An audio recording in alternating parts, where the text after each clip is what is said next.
Cookery சேனலை பார்த்து யார் வேணாலும் சமையல் பண்ணலாம். ஆனா சுவையான சமையல் பண்றது எப்படி?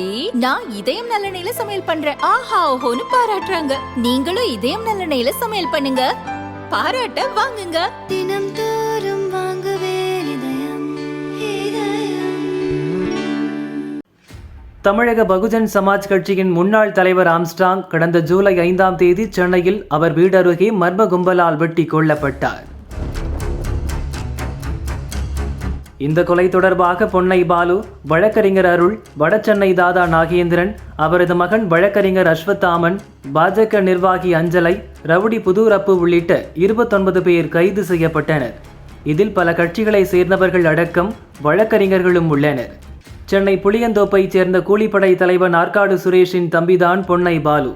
அண்ணனை கொன்றவர்களுக்கு ஆம்ஸ்ட்ராங் உதவிக்கரம் நீட்டினார் என்ற ஆத்திரத்தில் பழிக்கு பழியாக ஆம்ஸ்ட்ராங்கை பொன்னை பாலுவும் கூட்டாளிகளும் கொலை செய்தது தெரிய வந்தது. ஆற்காடு சுரேஷின் நெருங்கிய நண்பன் சீசிங் ராஜா, அவனையும் தனிப்படை போலீசார் 2 மாதத்துக்கு மேலாக தேடி வந்தனர். ஆந்திராவில் பதுங்கியிருந்த சீசிங் ராஜாவை இந்த வழக்கில் 29வது ஆளாக தனிப்படையினர் நேற்று கைது செய்தனர். கொலைக்கு பயன்படுத்தப்பட்ட ஆயுதங்களை ஈசிஆரில் உள்ள அக்கரை பகுதியில் மறைத்து வைத்திருப்பதாக சீசிங் ராஜா சொன்னான். ஆயுதங்களை பறிமுதல் செய்ய போலீசார் என்று அவனை அக்கரைக்கு அழைத்து சென்றனர். அங்கு மறைத்து வைத்திருந்த துப்பாக்கியை எடுத்து போலீசாரை சுட்டுவிட்டு தப்பி ஓட முயன்றான். போலீசார் திருப்பி சுட்டதில் சீசிங் ராஜா பலியானான். அவனுக்கு வயது 49.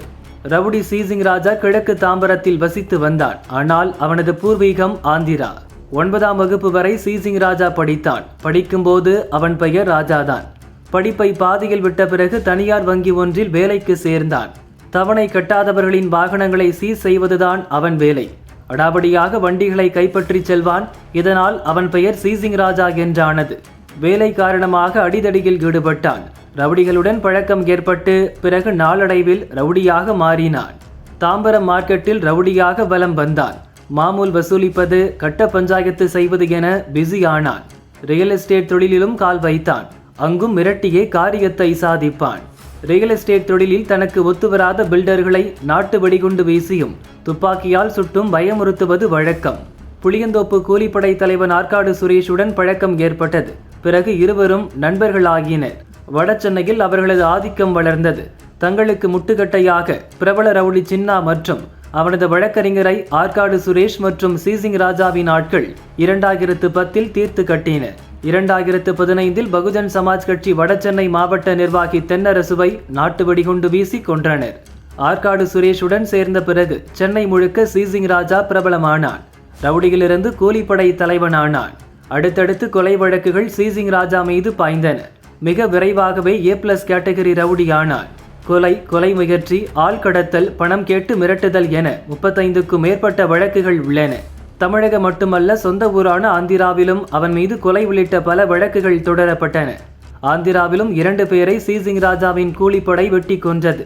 தமிழகத்தில் ஏதாவது சம்பவம் செய்துவிட்டால் சொந்த ஊரான ஆந்திராவுக்கு போய் பதுங்கிக் கொள்வான். ஆந்திராவில் சீசிங் ராஜாவுக்கு பண்ணை வீடு உள்ளதாக கூறப்படுகிறது. ஆடம்பர கார்களுடன் ராஜா போல வாழ்ந்து வந்தான். சீசிங் ராஜாவுக்கு 2 மனைவிகள் உள்ளனர். ஒரு மனைவி சென்னையில் வசிக்கிறார், இன்னொரு மனைவி ஆந்திராவில் இருக்கிறார் என போலீஸ் வட்டாரங்கள் கூறுகின்றன. ஆம்ஸ்ட்ராங் கொல்லப்பட்டதும் போலீசார் அவனை தேடினர். வழக்கம் போல் ஆந்திராவில் 2 மாதமாக பதுங்கி இருந்தான். தனிப்படை போலீசாரும் விடாமல் அவனை பற்றிய தகவல்களை திரட்டி கொண்டே இருந்தனர். போலீசில் சிலர் சீசிங் ராஜாவுக்கு தகவல்களை லீக் செய்துள்ளனர். அதனால்தான் இத்தனை நாளாக கைதாவதிலிருந்து தப்பி தலைமறைவாகவே இருந்துள்ளார். போலீசில் உள்ளடி வேலைகளையும் தாண்டி சீசிங் ராஜாவை தனிப்படையினர் கைது செய்துள்ளனர்.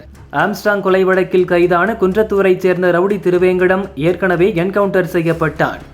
ஆம்ஸ்ட்ராங் கொலை வழக்கில் சுட்டுக் கொல்லப்படும் 2வது ரவுடி சீசிங் ராஜா.